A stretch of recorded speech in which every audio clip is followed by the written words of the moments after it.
Hello, hello, bonjour à tous. On est le vendredi 19 mai 2023 et aujourd'hui on va parler un petit peu dans cette session open bar d'Erlang OTP 26.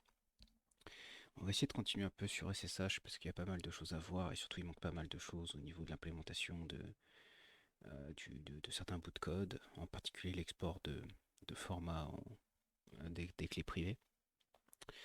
Je crois que j'ai commencé quelque chose, donc ça risque de prendre un petit peu de temps tout à l'heure parce qu'il faut que je vérifie où j'ai sauvegardé ça. Je ferai un petit break de 5-10 minutes potentiellement si j'ai pas le temps ou si j'ai le temps de faire quelque chose. Et au pire des cas, on va aller faire un petit tour sur nos STR et continuer un peu son implémentation qui prend quand même beaucoup de temps au final. Donc, je vous invite tous à prendre un café, un thé, une bière et enjoy. Donc, commençons.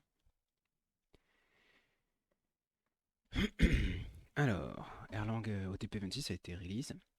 Je sais qu'on avait déjà fait quelques petits passages dessus, sachant que c'est une version qui me va particulièrement en particulier pour tout ce qui est au niveau du shell.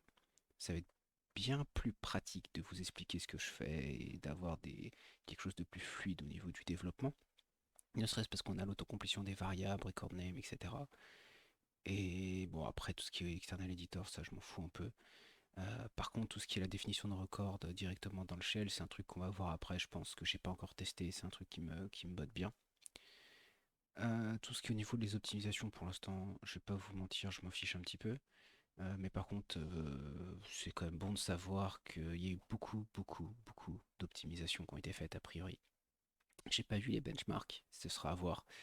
Il y a eu des optimisations au niveau des maps aussi, qui sont a priori énormément utilisées chez Elixir et en fait a priori ont été bien améliorées au niveau de la machine virtuelle Erlang. Et il y a surtout les map comprehension qui ont été créées. Donc je sais pas si c'est encore très très stable pour le moment. Ça fait partie des choses qu'il va falloir tester et prouver au fur et à mesure. Mais je pense que si ça a été release, c'est qu'à mon avis, ça doit être assez stable. Je pense qu'on verra ça aussi tout à l'heure. Alors, Dialyzer, pour l'instant, je m'en fiche aussi un petit peu. J'ai pas trop le temps de regarder et jouer avec ça pour le moment. Il y a quand même des choses intéressantes comme le New Incremental Mode à voir.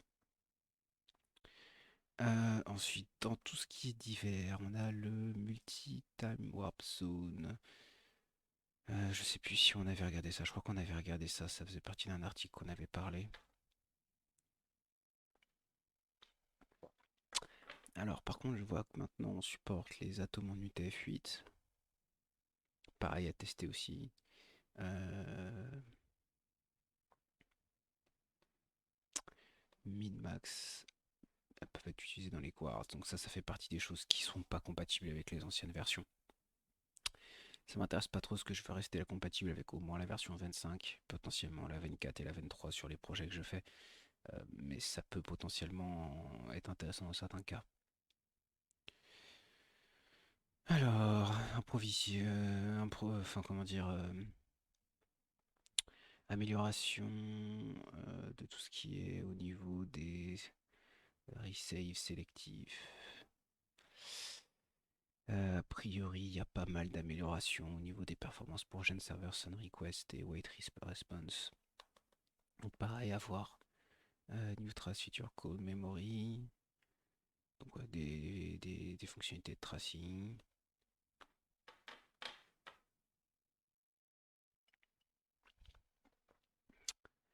Euh,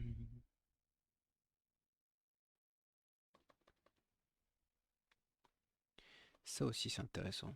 En gros, il n'est plus nécessaire d'activer une fonctionnalité pendant que le système est en fonctionnement, enfin dans le runtime. Il va être a priori suffisant d'activer la feature directement au niveau lors de la compilation. Alors ça c'est pratique parce que plusieurs fois en fait même quand je code des fois pour vous faire des démos avant etc. Je suis potentiellement obligé de loader certains trucs et surtout ça va être pratique au niveau de tout ce qui est release. Donc je pense qu'on verra ça aussi si j'ai le temps. Peut-être pas aujourd'hui mais prochaine semaine. Alors ensuite on a Init Set Ops. trois nouvelles options. Reuse Port, Reuse Port LB et Exclusive Address Use. Donc ça va partir des choses qu'il va falloir qu'on regarde au niveau de la doc.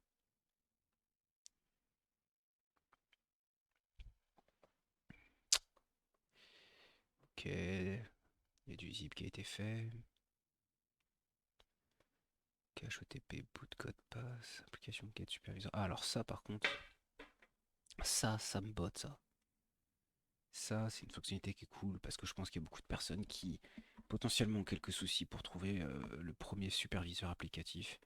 Ça, je pense que c'est lié à ça. Donc on va aller direct faire un petit tour au niveau de la doc et on va aller regarder ce qui a changé. Hop. Alors, qu'est-ce qui a changé? Oups.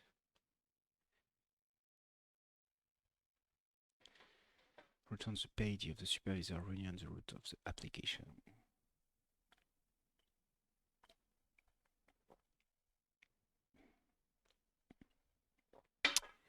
Alors ça, c'est vraiment une fonctionnalité cool. Par contre, encore une fois, c'est pas rétro-compatible avec les autres versions. Faudra voir ça. Bref. Cache OTP, boot code pass. Ok. Bon, pour l'instant, pareil, ça fait partie des trucs qui vont m'impacter beaucoup. Alors ça, par contre, ça va être impactant. Ça veut dire qu'en gros, les clients qui vont utiliser vont être maintenant par défaut en vérifie pire. Alors, pour ceux qui se rappellent, on avait fait un épisode là-dessus. Hop.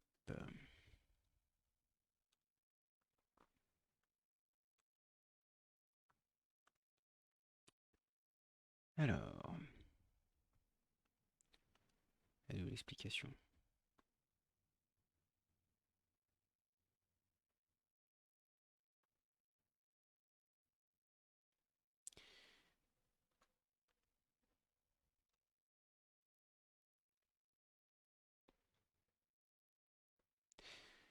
Mais pour faire dans les grandes lignes, en fait, le vérifie pire, c'est pour s'assurer que les certificats sont corrects. Ah, ça c'est bizarre par contre ça.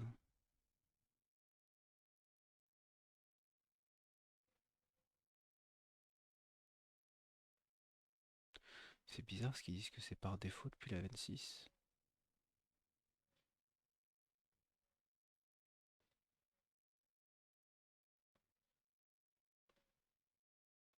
La doc a pas été mise à jour.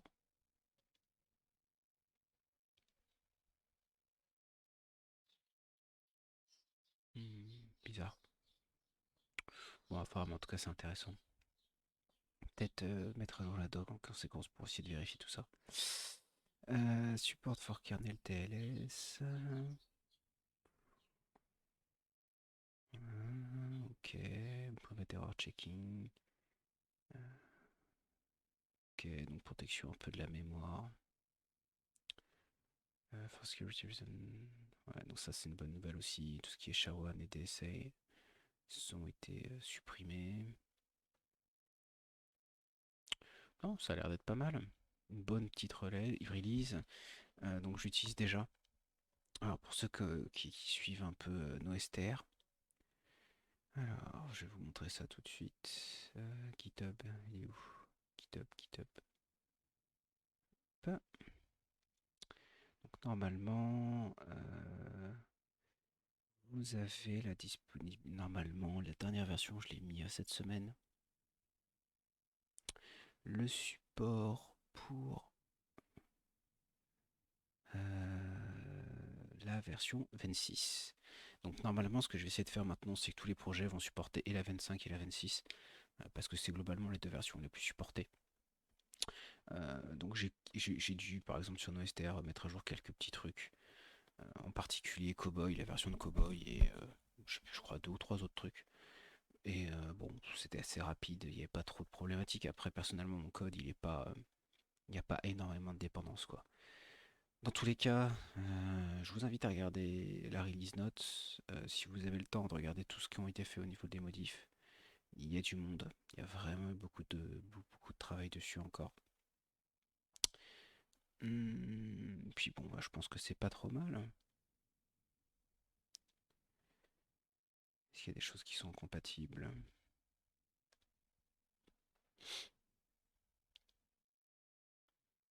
Hmm.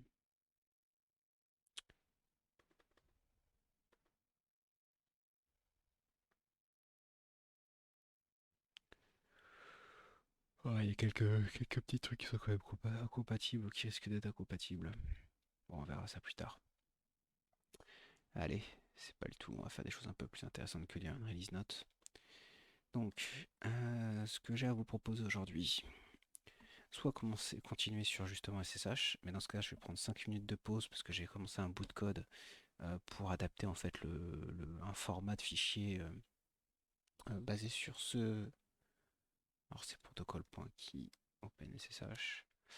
J'avais commencé un bout de code, alors je sais plus s'il est là, je sais plus où je l'ai codé, pour être honnête avec vous. Où est-il? Non, je pense que je l'ai codé sur mon autre PC. Donc j'avais commencé à réimplémenter ce petit truc. Si ça peut vous intéresser, on peut travailler là-dessus. Ou sinon, on peut aussi travailler sur... comment ça s'appelle? Sur nos STR. Donc ça va dépendre après des goûts et des couleurs. Moi, je travaillerai bien là-dessus. Donc je vous demande juste quelques petites secondes. Je vais faire juste un petit break pour chercher le code que j'ai codé sur un autre PC. Donc 2 petites secondes. De retour. 2 petites secondes. J'ai juste récupéré en fait le code qui me convenait. Donc, il ressemble à ça. Alors, je vais vous générer juste une clé privée pour vous montrer ce que ça donne. Pour vous montrer le format que ça donne. Alors, on était dans TMP, S, c'est ça, Gen,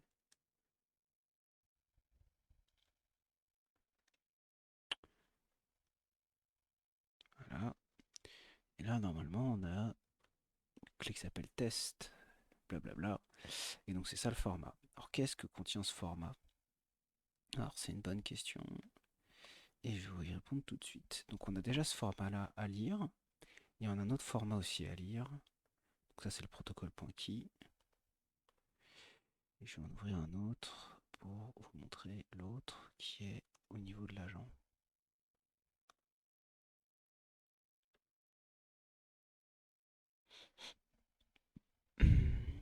Donc on a ces deux-là. La première version que j'ai implémentée pour l'instant, c'est vraiment une version totalement expérimentale. Je vais juste cligner un peu l'écran. Je sais même pas si ça va fonctionner. Si ça marche. Donc ça, c'est notre version expérimentale. Je vous montre déjà ce que ça donne un petit peu. Alors, je vais essayer d'expliquer. On a juste une fonction de décode pour le moment. C'est du export all, c'est juste pour du test. On va matcher en fait les premières lignes qui vont être récupérées. Dès qu'on a ces premières lignes là, on va au fur et à mesure le décoder, etc. Donc il y a quelques petits trucs qu'il va falloir que je change. Par exemple le anti/n ici, qui devrait être compatible avec Windows aussi. Donc en gros, il faudrait faire un anti/r, anti/n. Ça, je le ferai un peu plus tard. Et pareil, le décode base64 à la fin. Donc on arrive ici, on a le décode base64. On va passer tous les fichiers, toutes les lettres. Et dès qu'on arrive à ça, en fait, normalement, on assume que c'est du base64. Et après ça, le base64, on va le décompresser. Donc on va faire ça au fur et à mesure. Je vais déjà vous montrer un peu la gueule du truc. Donc décode, on va mettre le nom du fichier. Ah non, c'est pas le nom du fichier. On va faire OK. File.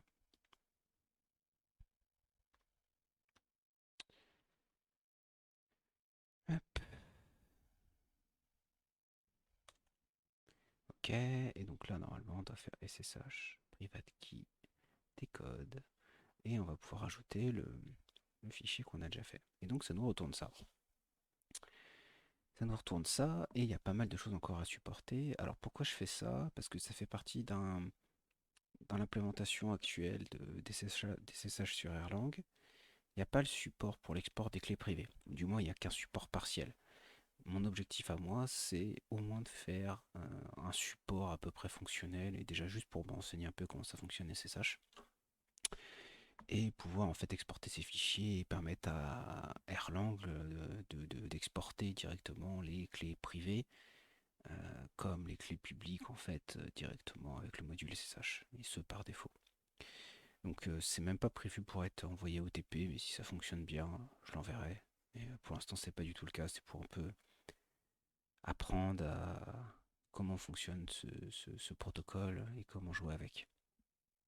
Et puis j'avais envie de faire un peu de parsing, ça change un peu les idées. Donc, je vous explique un peu comment je fonctionne. Donc on a le décode base64 qui est ici, c'est-à-dire que tout le fichier que je vous ai montré tout à l'heure, il va être décodé en base64, et dès que le décodage est bon, enfin si il est bon, on passe à décode. Alors ce que je pourrais faire d'ailleurs, c'est je pourrais faire un try comme ça. Hop. Un try catch.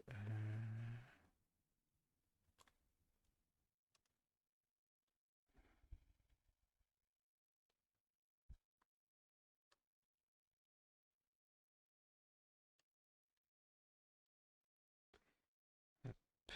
On va recompiler.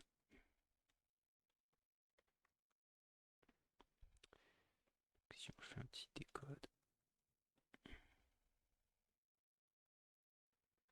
Déjà ça, il n'est pas content, donc on va rajouter un ici.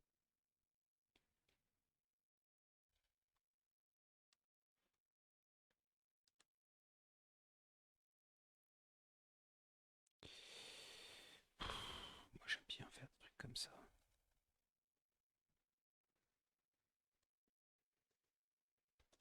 Automate message. Non, reason c'est pas mal.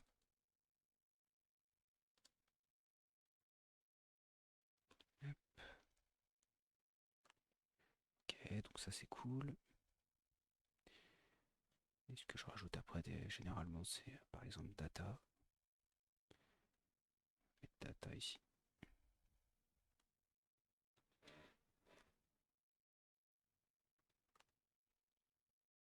Hop. Donc ça, comme ça, c'est pas mal. Et ensuite, on va récupérer ce petit bout de code là qu'on copie ici. On peut mettre n'importe quoi. Genre ZZZ.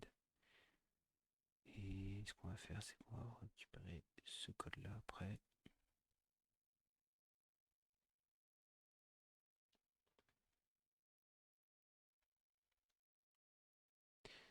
Erreur des codes, donc ça c'est bon. On a déjà un petit truc qui est pas trop mal.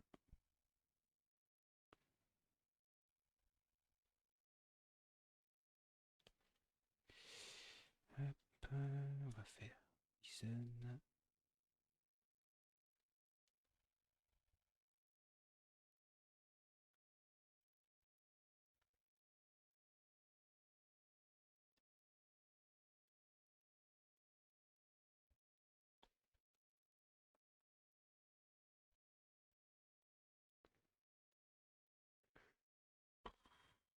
Hop.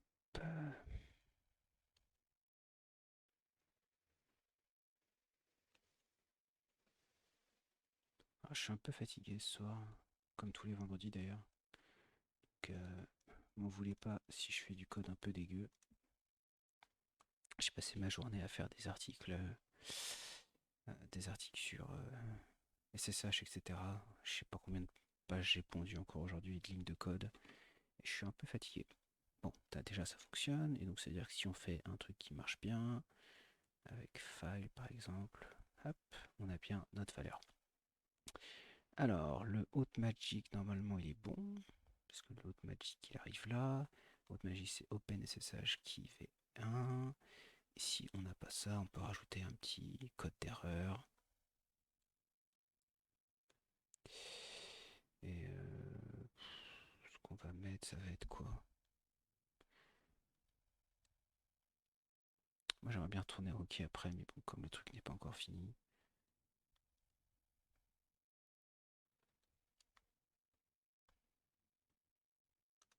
Hop.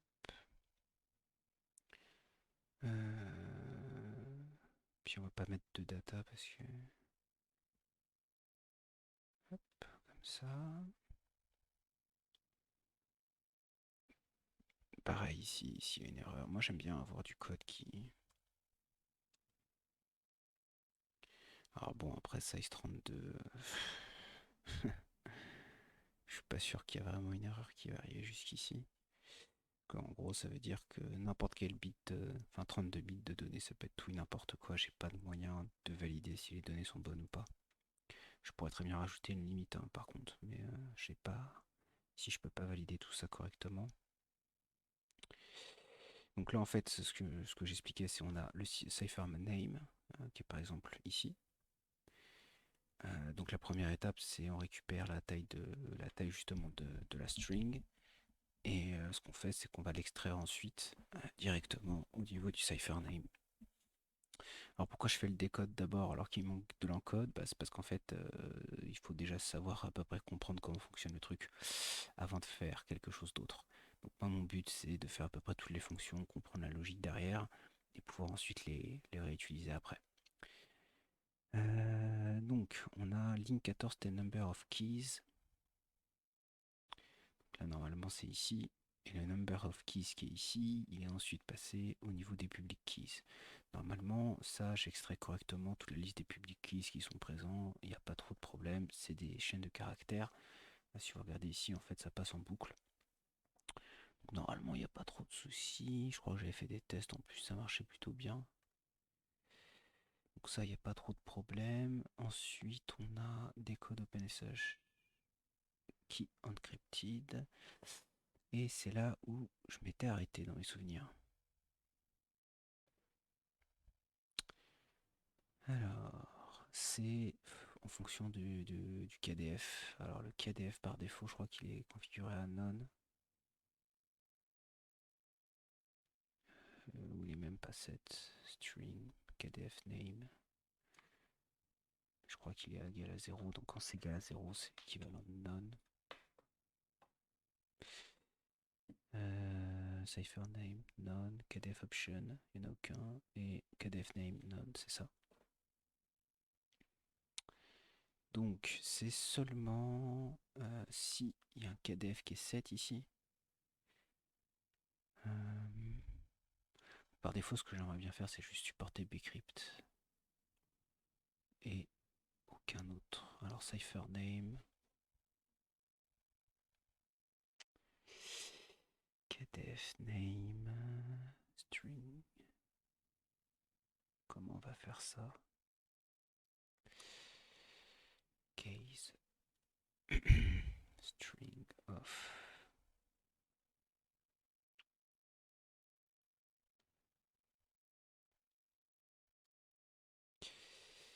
Ça, c'est bon. Ça me plaît pas trop de le faire comme ça quand même.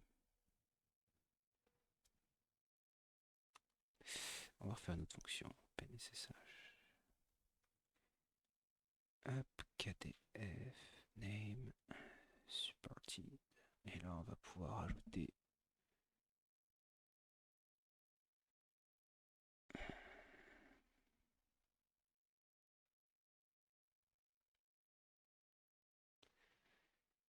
on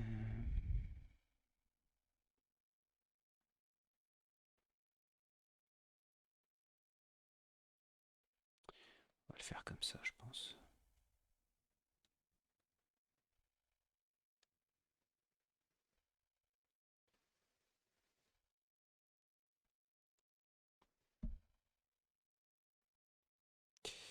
On va faire un truc comme ça.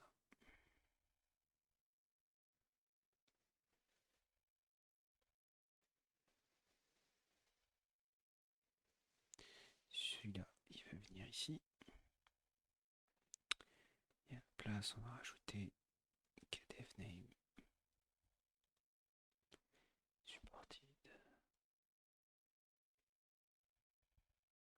va juste rajouter string.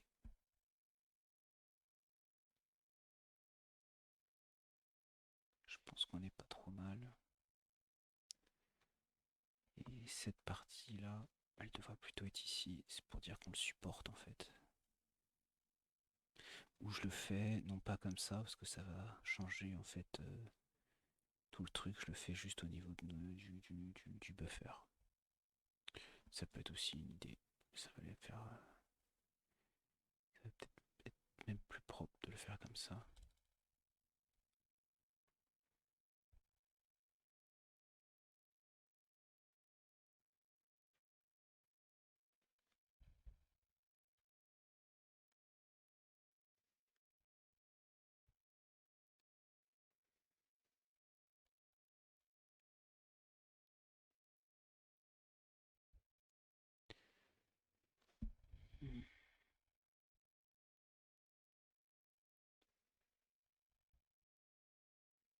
Ça évite de refaire un autre calcul et c'est déjà au niveau du map.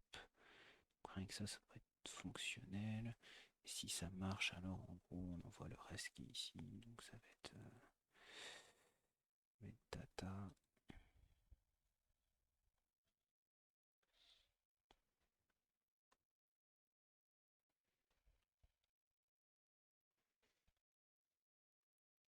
Hop, on va l'appeler pcrypt.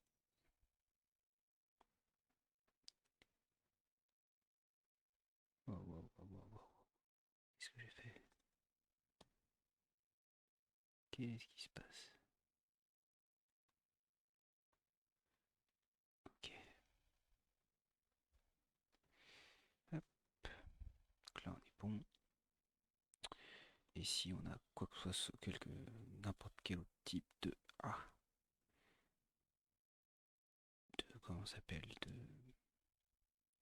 d'algorithme, on va retourner une erreur.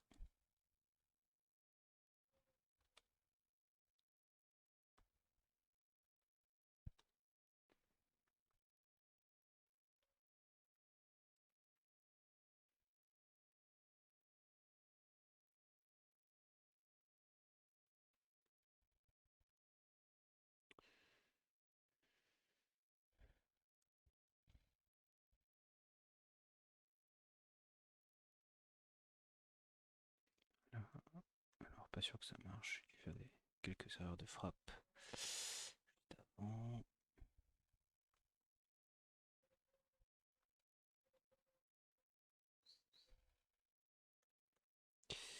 Alors, new buffer. Hop, ça c'est pas bon. Ça c'est pas bon. Et le buffer qui est ici. Il n'est pas utilisé. Donc on s'en fout.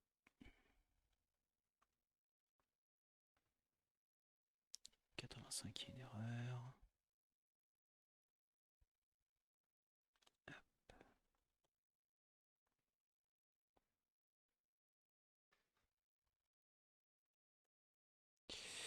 On pourrait rajouter aussi dans les messages d'erreur, ce serait justement le buffer qui est stocké, histoire d'afficher vraiment ce qui s'est passé et qu'est-ce qui a été, comment dire, quelle pourrait être la raison en fait du problème quoi.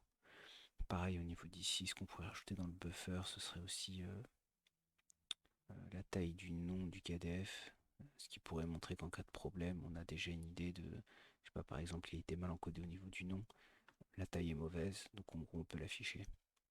On verra ça peut-être plus tard, c'est du bonus. Donc là déjà on supporte none et bcrypt, et quand on a bcrypt, normalement on doit avoir les KDF options.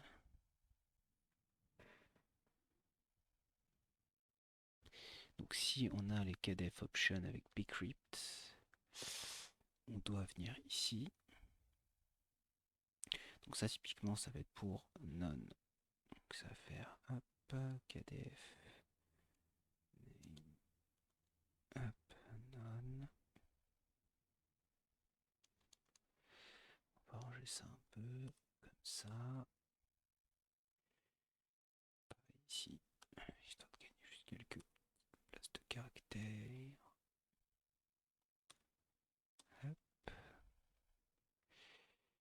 ça c'est bon, ça c'est bon. KDF option none. Donc là il est supporté, il n'y a pas de problème. Par contre, toutes les autres systèmes en fait, par défaut il n'y a rien. Quoique non, parce que... Non, je suis en train de faire n'importe quoi. C'était très bien ce qu'il y avait avant. C'était très bien ce qu'il y avait avant. C'était très bien. Par contre, ce qu'il faut, c'est quand seulement il y a Bcrypt.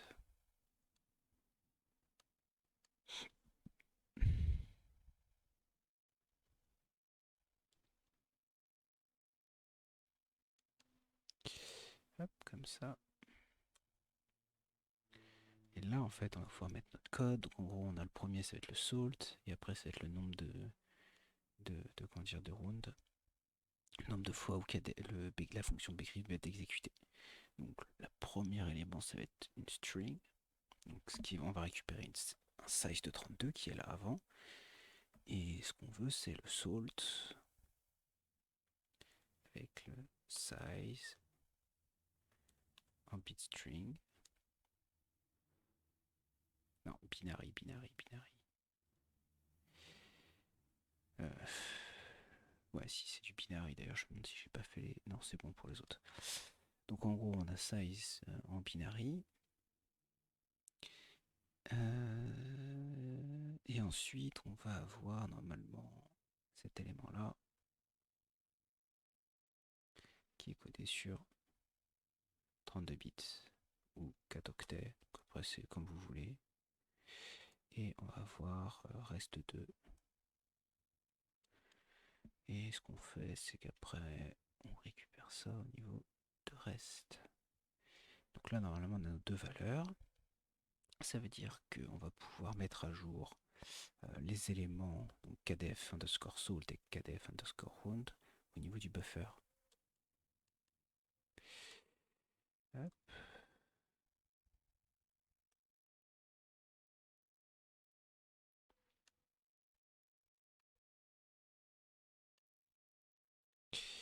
On a dit que ce serait salt et kdf rounds.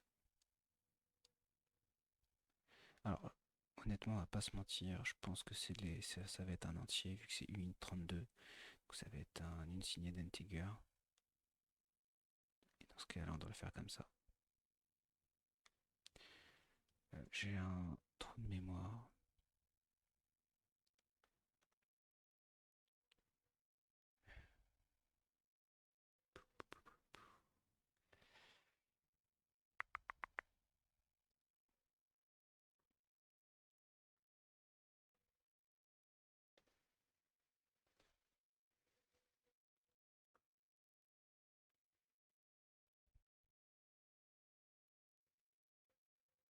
Normalement, ça devrait être bon. De toute façon, j'aurai une erreur après. Et ça me fait penser que j'en ai d'autres, par exemple dans size ici, qui sont pas bons. Ah, le défaut, c'est ici. La fatigue. Hop, ça, on s'en fout. On va juste laisser ça comme ça. Ça, c'est bon. On va avoir notre buffer ici. Et après, ce qu'on va faire, c'est qu'on va envoyer vers le numbers of key avec le new buffer. Donc là, déjà, on n'est pas trop mal.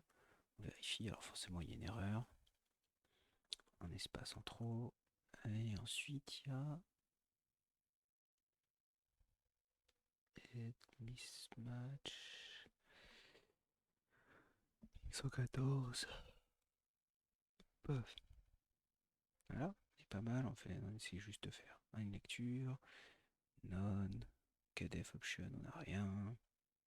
Alors ce qu'on aurait pu faire aussi, c'est plutôt un record, vu qu'on a déjà à peu près une idée des éléments qui vont se trouver. Ça aurait peut-être été plus pratique qu'un maps, mais bon, on va dire que ça fait l'affaire pour le moment. Alors, check int 1, blablabla, keys 1, private keys, ok. C'est-à-dire que normalement,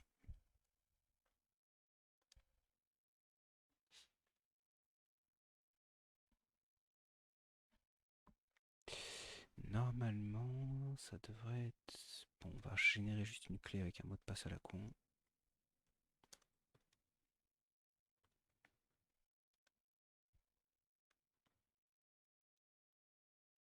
Ok, et on va tester.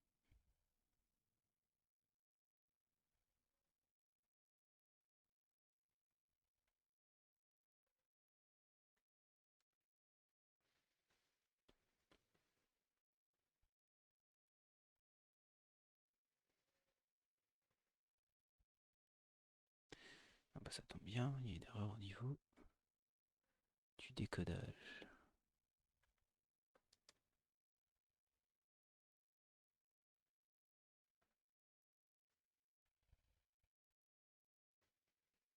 Pourquoi il est pas d'accord? Mhm.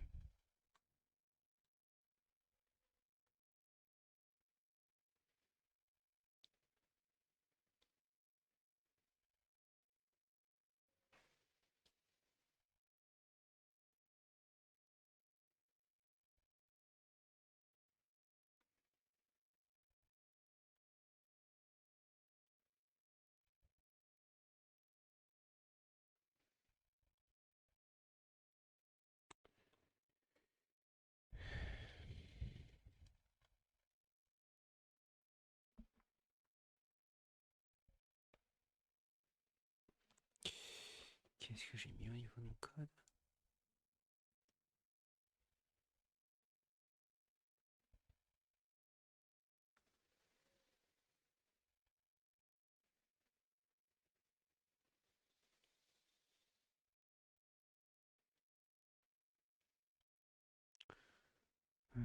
Pourtant ça devrait fonctionner.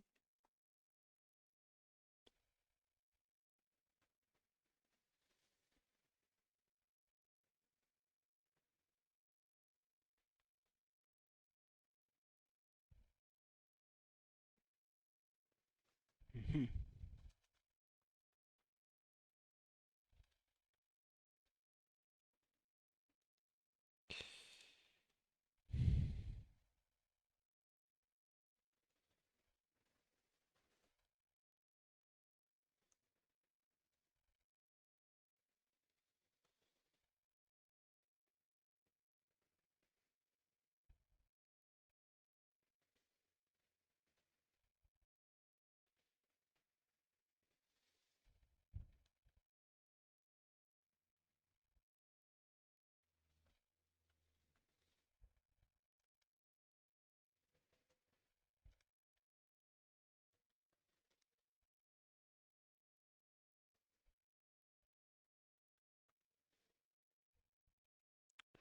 A priori ça a l'air de tourner là-dessus. Donc là on retrouve bien les options qui nous conviennent.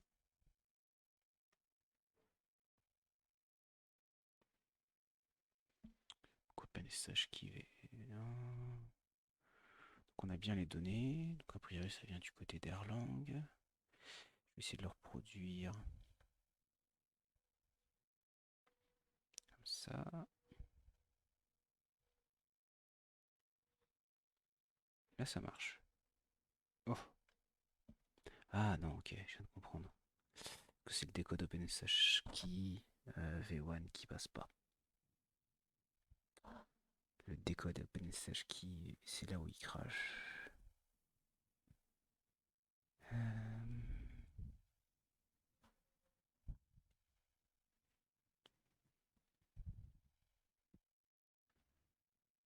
hmm, bête. J'aurais pas dû faire ça comme ça.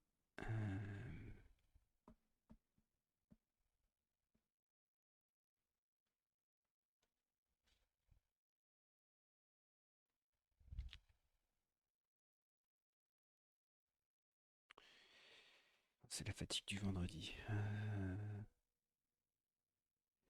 Le bas 64 décode, j'aurais dû le foutre ailleurs.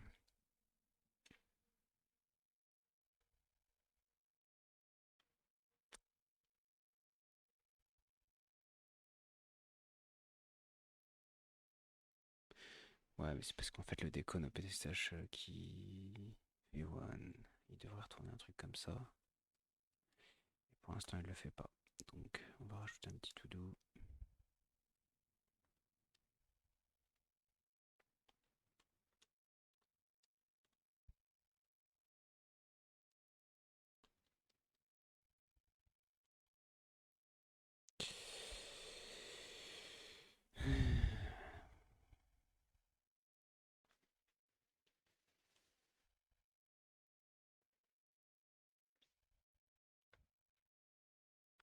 Et donc, je pense qu'il doit s'arrêter au niveau des clés privées. Public key, private key doit s'arrêter à peu près au niveau d'ici.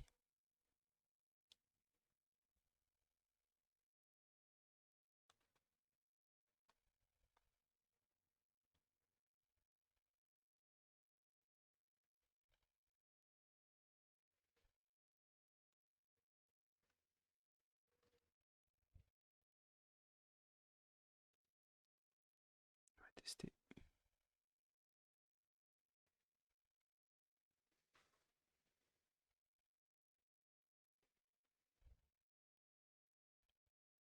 Ah, il crache avant a priori. Alors, il crache où? J'ai enlevé le try catch. Pour le moment, il me sert pas à grand chose, il m'embête plus qu'autre chose.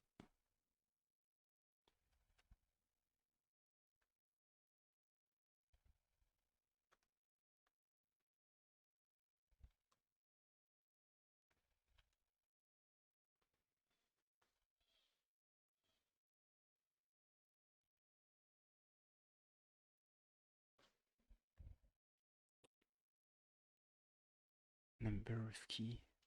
Wow. Je pense qu'il y a un problème.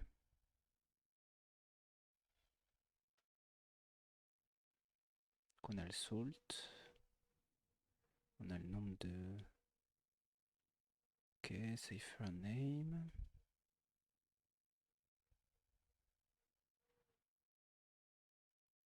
Ah, là on a un problème. SSH RSA. Là ça me crée une liste carrément.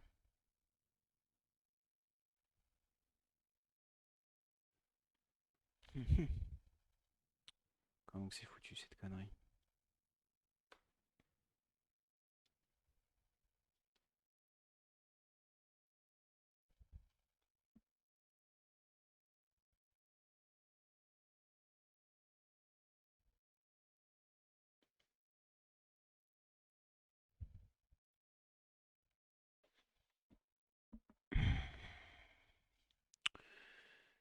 Ok.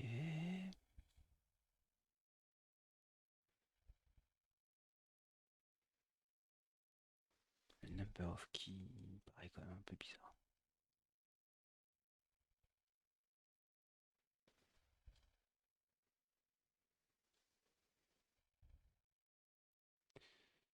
Comment on va régler ça?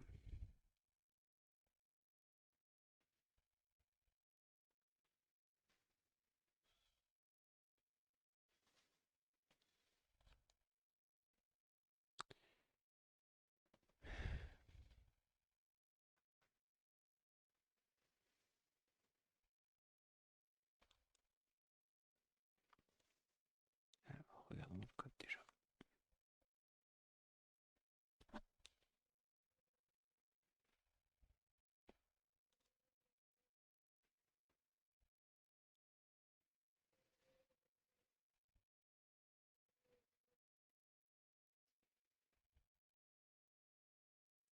Alors, à moins qu'il y ait des options dans le KDF.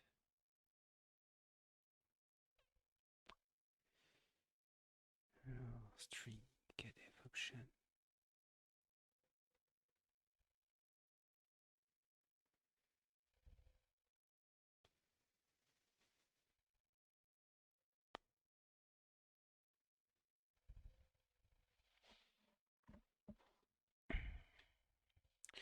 Qu'est-ce que j'ai fait? Je crois que j'ai fait n'importe quoi ici.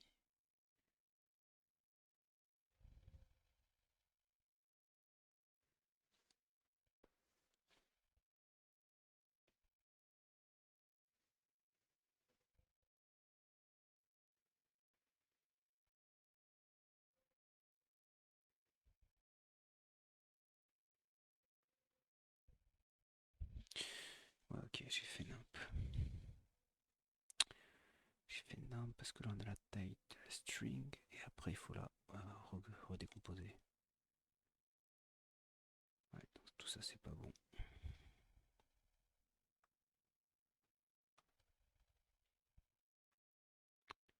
Ok, new buffer.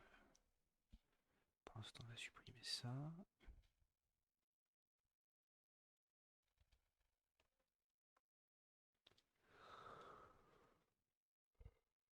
Buffer.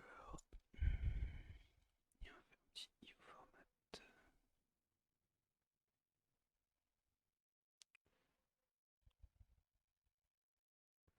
Même pas, on va essayer de récupérer les données directement.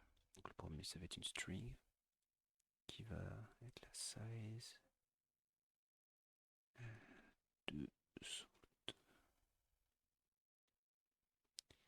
Ok.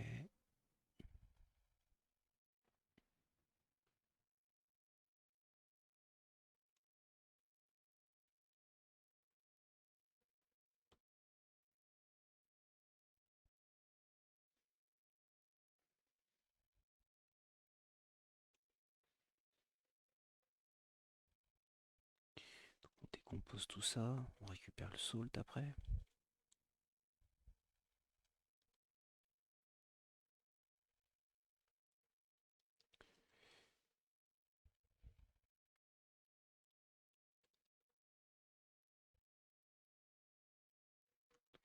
Ok, et normalement la dernière valeur c'est le nombre de rounds. Donc ça va être rounds.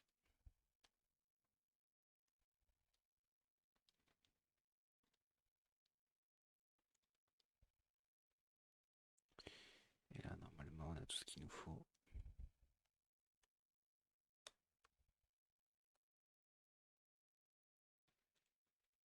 Et on est pas mal.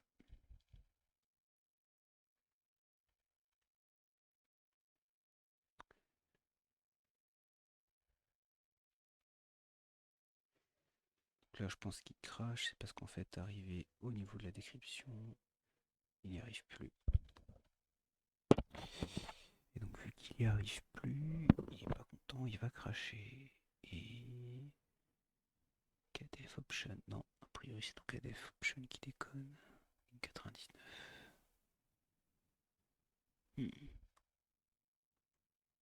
Peut-être parce que j'ai fait de la merde.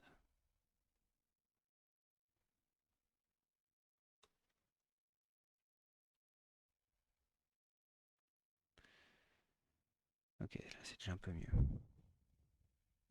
1123.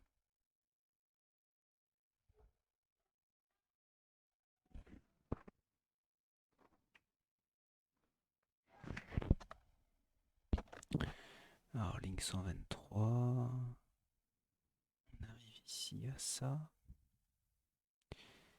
Alors, la question de savoir c'est est-ce que le nombre de clés est bon?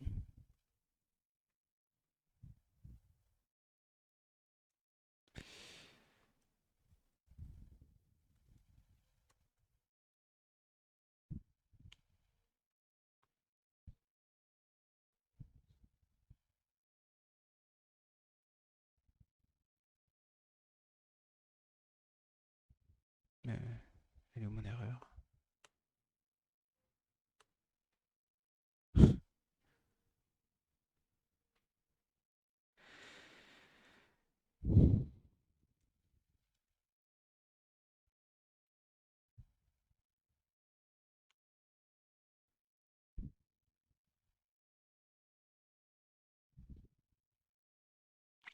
« 1907. Donc je pense qu'il y a vraiment un problème quelque part.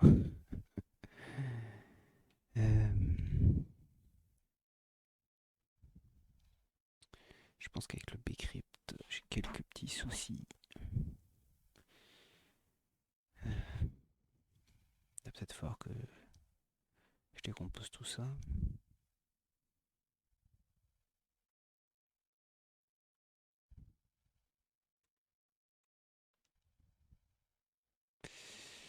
On va faire ça comme ça.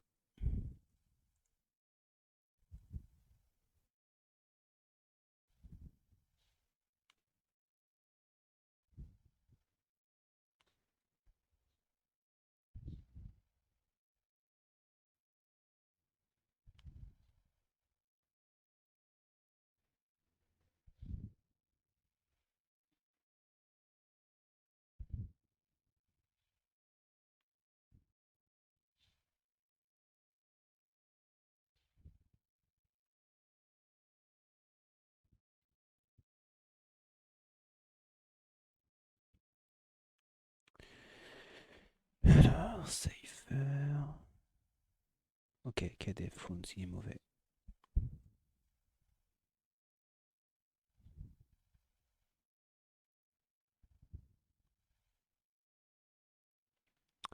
Il est mauvais. Ici, c'est pas bon. Donc, c'est pas du tout le bon format. Pourtant.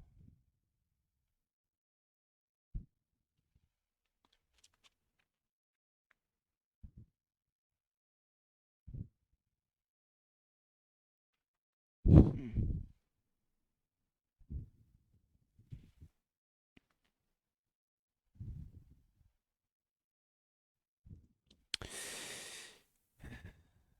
String size.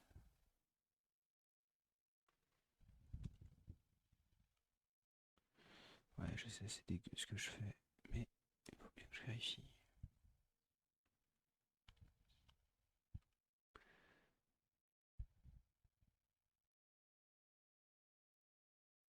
Donc, il arrive même pas jusqu'ici.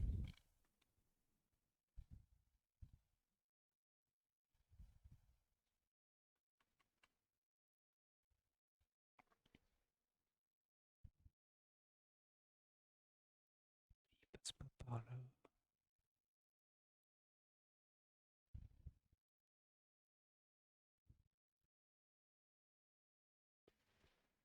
KDF Salt. 0. Effectivement. Effectivement.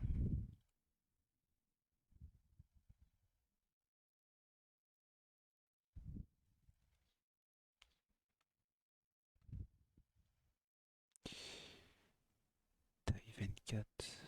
Il devrait y avoir 24 bytes. Avec taille 24 octets.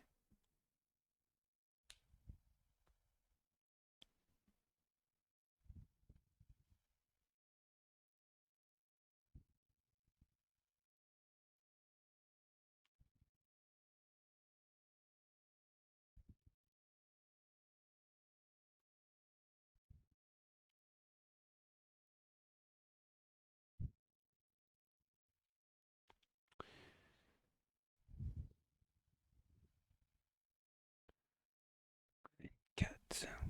Calculons un peu. 2, 3, 4, 5, 6, 7, 8, 9, 10, 12, 13, 14, 15, 16.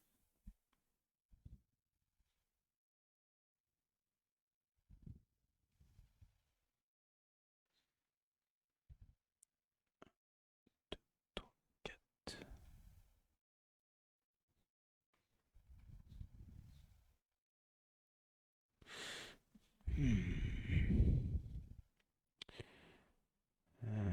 Je pense que ça, c'est donc pas bon. Donc seulement si on a KDF. Le premier truc, ça va être. Donc ça là, ça va être le comment ça s'appelle? Le salt. Ce que j'avais fait au début me était potentiellement bon. Alors, bizarre.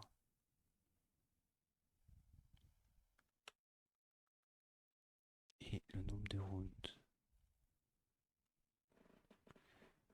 Hop. Donc là, on va voir. Salt rest.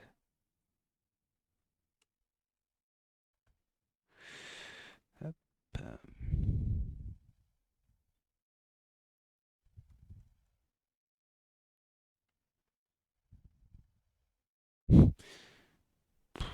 Je fais nimp. Rounds. Salt. Round rest.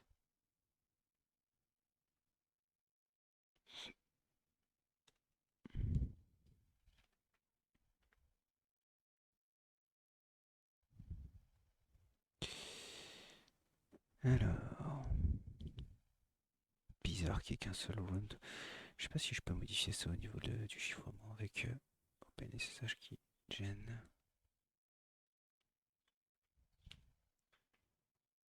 Si, on peut. On va tester ça tout de suite.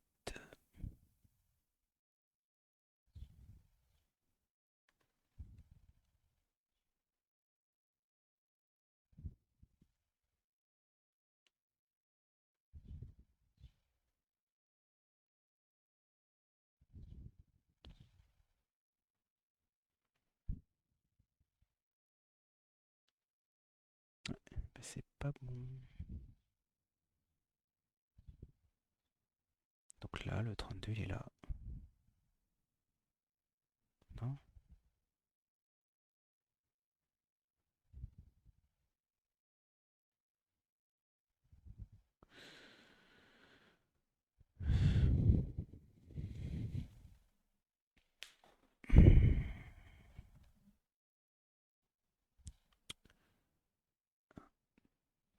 Est-ce qu'il y a vraiment 2, 3, 4?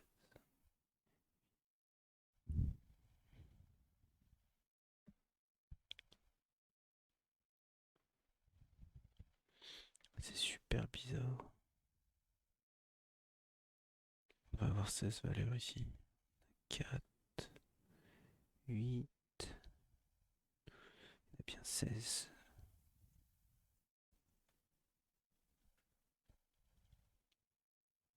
Ah, mon code il était pas bon. Donc, ok, on va mettre ça sur le compte de la fatigue, hein.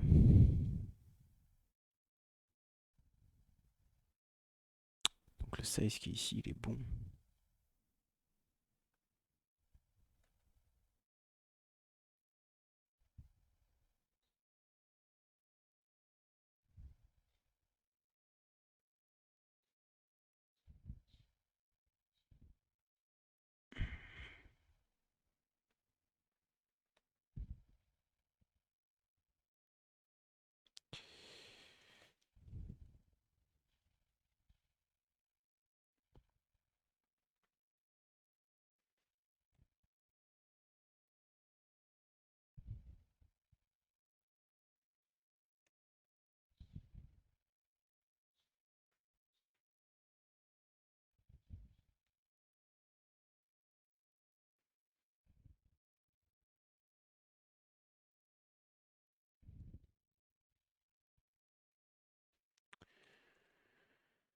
Alors,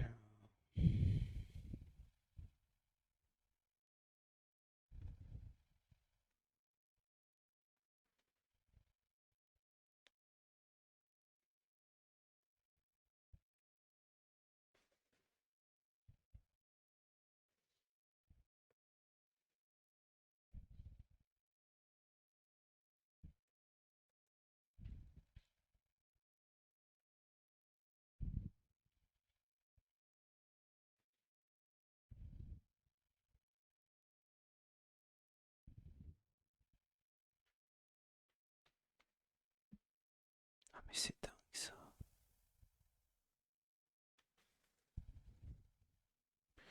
Je l'ai pas compilé, c'est peut-être pour ça. Oui, c'était pour ça. Et donc là, ça va être donc le size qui ici, il est pas bon. Parce qu'en fait, il faut d'abord que je récupère ça. Soul size, ça va être 32.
Ça. J'ai fait une connerie quelque part, mais j'arrive pas à savoir où.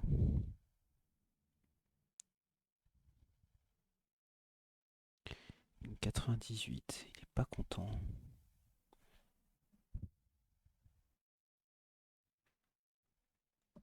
Putain, c'est dingue.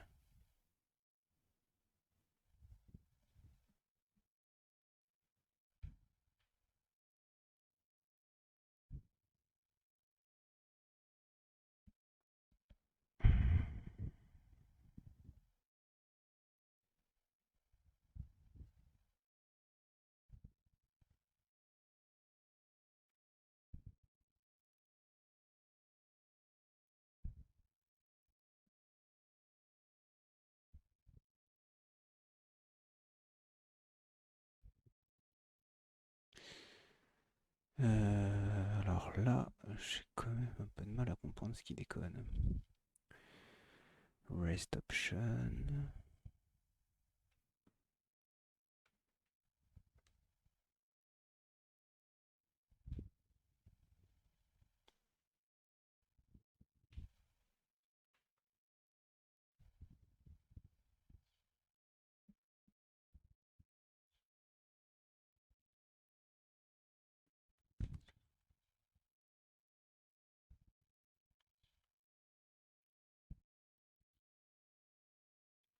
Ça a l'air un peu mieux. KDF Runes 32. Ok, donc là ça marche. Désolé, faute de frappe.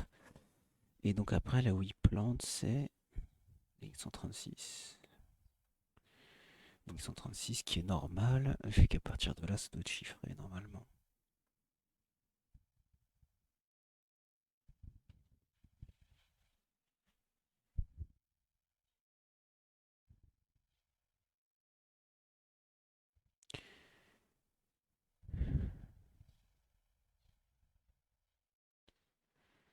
Normalement, il doit être utilisé pour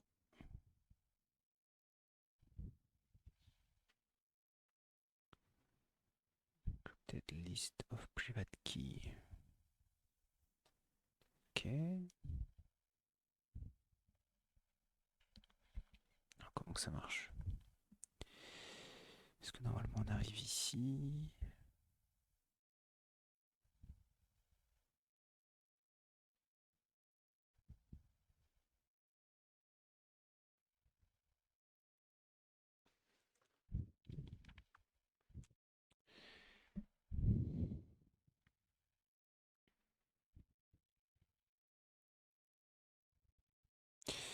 Je ne saurais même pas dire si on a Bcrypt en support. Faut regarder la doc pour ça.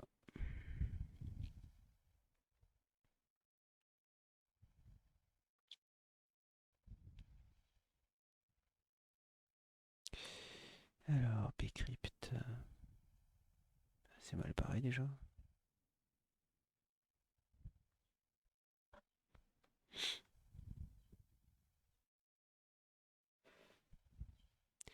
C'est même très mal barré.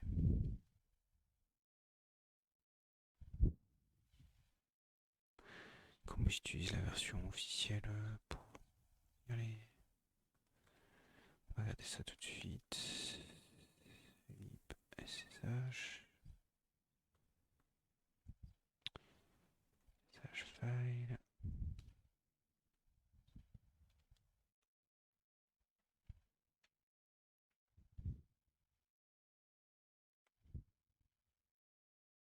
Ah.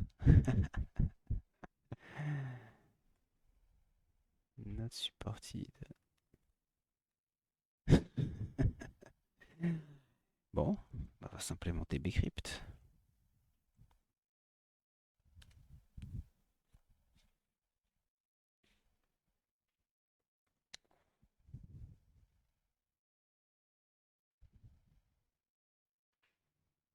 Alors,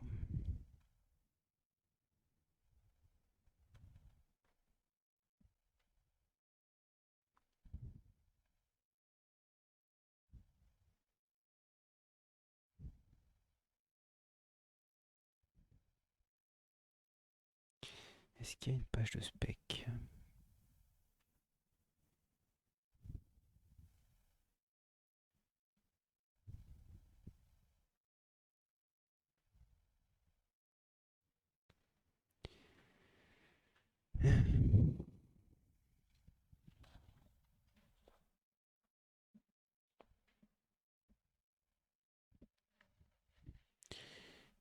Ici, tu veux. Ok.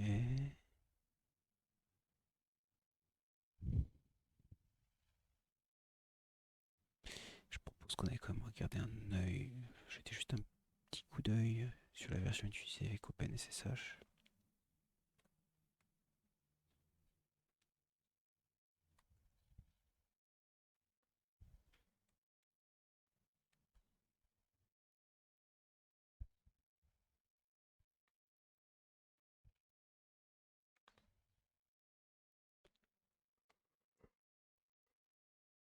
Alors,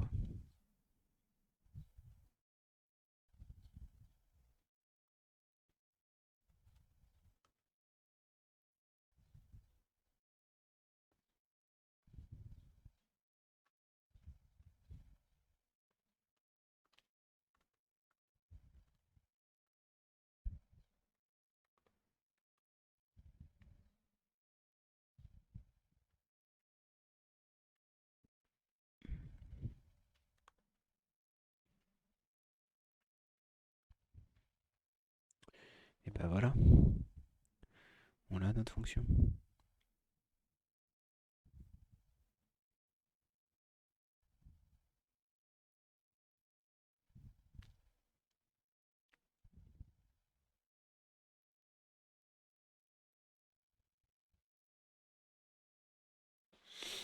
Alors, comment ça marche? Je sais que vous aimez faire du C, donc on va faire un peu de C. Alors, on va allouer un petit buffer pour le pass qui va être de la taille de. Comment ça s'appelle? De la fonction de H512. Donc, je suppose 512 bits en octets, 64 octets, je crois. Pareil pour ça. Bcrypt H size. Ça va être la taille du H qui va être en sortie. Donc ça, il faut qu'on le voit après. TMP out.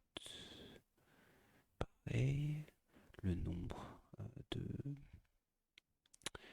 C'est un U8. Marrant ça. C'est marrant parce que c'est codé sur 32 bits alors qu'on a un 8 ici.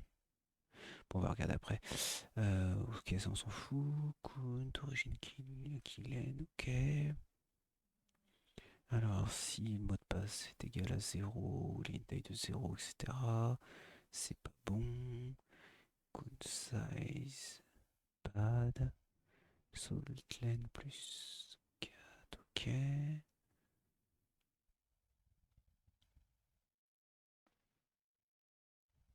Collapse password.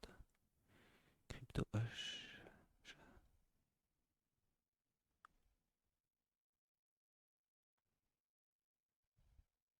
Donc là, on récupère le password a priori. Collapse password, crypto hash. Et ensuite, on génère la clé.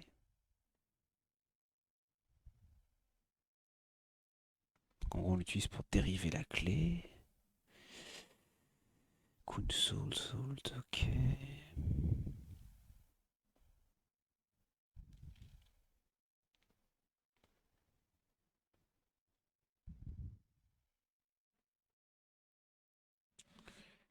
First round, decrypt hash.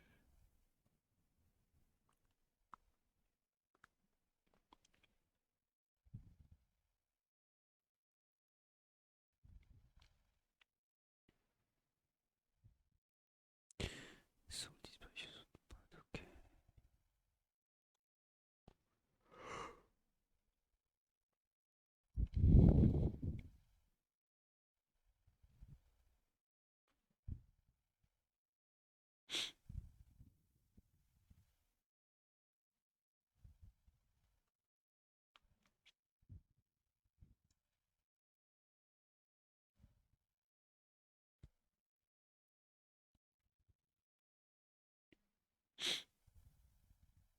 Mm.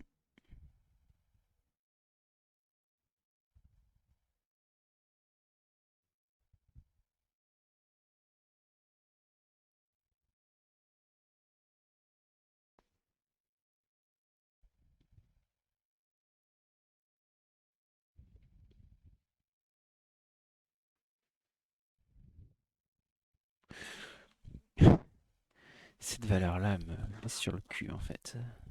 J'arrive pas à comprendre pourquoi ils ont mis ça ici. Je suppose que ça doit t'expliquer quelque part, mais pour l'instant je comprends pas trop. Donc on fait initiation des états.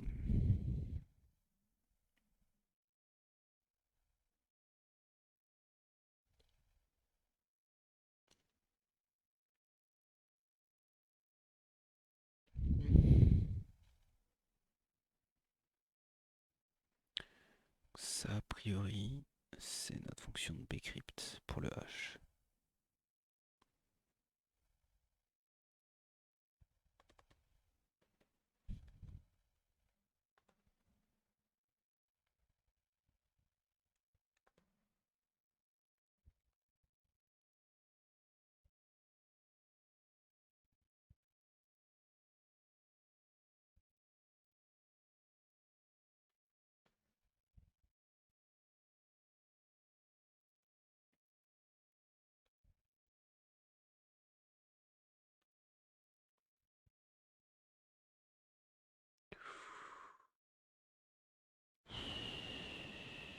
C'est quoi cette table de malade?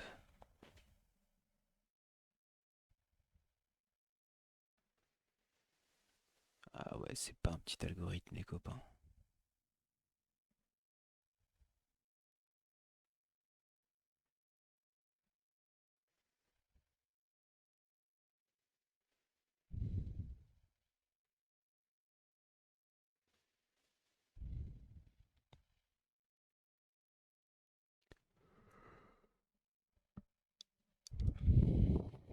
Bon, bah ça va être... Il va falloir s'amuser à faire ça.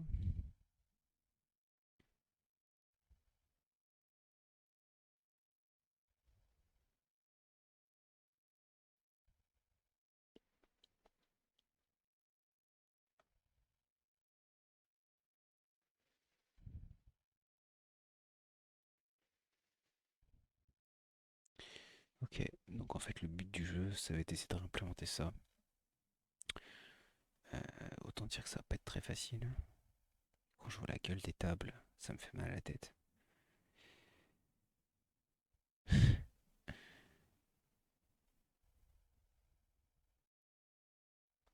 Je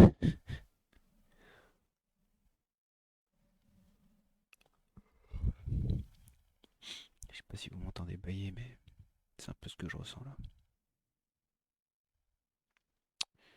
Ok, je pense que j'ai les yeux un peu plus gros que le ventre là. Il y a d'autres priorités dans la life. Je vais essayer de le reproduire, mais pas aujourd'hui.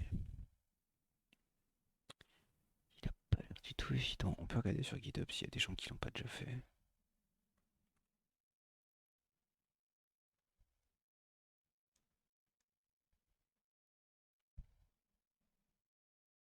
Hop.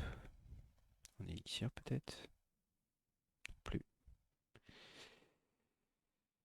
Euh, Bon, l'autre possibilité, c'est que je prenne ces fonctions-là et que je les intègre directement sous la forme d'un if ou un truc comme ça.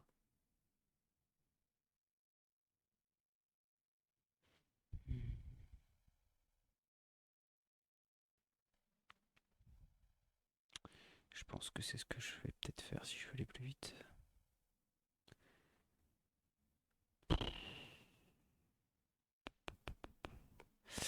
Ok, bon, on va passer, je sais pas quelle heure il est. Il est déjà 17h20. C'était juste pour vous montrer un petit peu où ça avançait au niveau des autres trucs que je faisais à côté. Donc ça, j'ai commencé ça la semaine dernière pour le fun au niveau des SSH. Ça fait partie des trucs qu'il va falloir que je travaille. Je vais rajouter un petit to-do, implement bcrypt.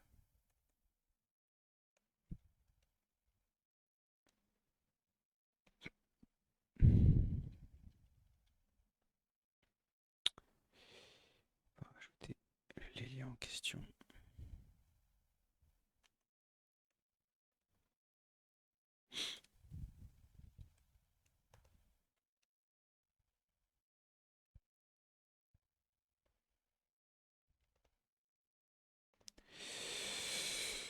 Euh, ok. Bon, je vous propose qu'on se change un peu les idées, qu'on fasse du NoSTR peut-être. Désolé, petit imprévu qui était pas prévu. Où j'en étais dans ce que j'avais à dire? Je sais plus. Euh, je sais plus. J'en étais à... Ah oui. On va peut-être refaire un petit tour sur NoSTR. Quoi qu'il est déjà 17h20 et je voulais... Parce que j'ai pas mal de trucs à faire ce week-end. Donc je suis pas sûr que je vais continuer. Je sais même pas s'il y a des gens qui parlent actuellement. Non, il n'y a personne. Je pense qu'on va arrêter là. C'était juste pour vous montrer un petit peu tout ça. Je me sens pas d'attaque à implémenter un bcrypt, sachant que la semaine prochaine, théoriquement, ce sera le dernier long punch, enfin le open bar. Après, je prends des vacances bien méritées. Je ferai peut-être des lives au fur et à mesure, comme j'ai dit la dernière fois.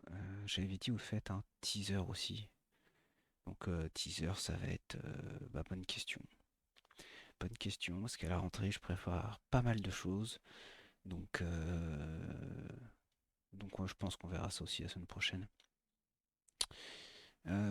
Désolé pour cette séance un peu bizarre. On a présenté Erlang 26, j'ai présenté un petit peu de d'SSH au niveau du format de fichier. Donc c'était juste aussi pour vous montrer comment on peut adapter en fait un code qui est présent par exemple en C ou n'importe quoi et essayer de l'adapter en Erlang. Alors c'est pas fonctionnel encore, il y a pas mal de choses à faire. Et les fonctions en question de bcrypt, etc. ne sont pas supportées actuellement sur Erlang, donc c'est-à-dire qu'il va falloir. J'avais pas prévu ça, hein. Je vous avouerai, j'ai bossé dessus la semaine dernière, je crois, ou je sais plus quand. Et je voulais juste m'amuser un petit peu avec. Et... et au final, je me rends compte qu'il y a vraiment beaucoup de choses qui sont pas implémentées encore. Donc, à voir au fur et à mesure. On verra peut-être ça pendant les vacances ou à la rentrée. Ça fera partie des nombreux stages à faire. Pour information, j'en suis à presque 60 vidéos publiées. Ça commence à faire beaucoup. Au niveau du code, NoSTR, je pense que la semaine prochaine, je vais travailler encore dessus. Je vais faire des shortcuts et je vais essayer de bosser sur les autres trucs qui vont arriver dans pas longtemps. Sur ces belles paroles, je vous souhaite à tous un très bon week-end, probablement long week-end, et on se dit à la prochaine. Ciao.